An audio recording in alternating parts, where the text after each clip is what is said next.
I'm Epiphany Lachey, your neighborhood reporter in Belton. I introduced you to the business owners of Z&H Candy store last year with their homemade sodas. Since then, things have changed for the family, and not in a good way, but they're still here serving our community. And when I looked at the house, I mean, the first thing I thought and the first thing I felt was just, I'm so glad that we weren't here. Virginia Benavides and her family were victims of a gas explosion earlier this month. The family was an hour away from home at the time of the explosion. Virginia says their visit away from home that night is what probably saved their lives. Here.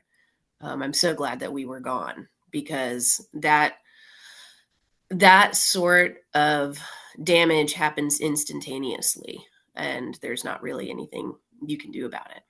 The call started ringing in at 4 a.m. to alert the family of the fire. And it was just much more massive than I thought.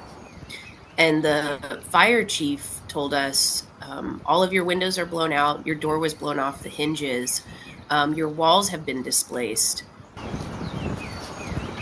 And around the back of the house is the worst part, as you can see just how bad things got from the explosion.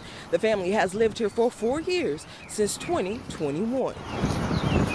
It was a house from the 1950s. Been there a very long time. People who grew up in Belton, when they saw it on the news, they were like, "Oh, I know that house. You know, I've been by that house, or I've walked in that neighborhood, and that house has been here longer than I've been here." So it'll be hard to get it back to exactly what it was, but we're going to try our best.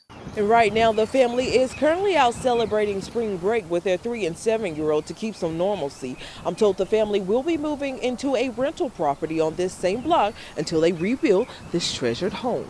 The community set up a GoFundMe that is almost at its goal of $26,000. The homeowner is thankful, but she knows it will never be the same. House.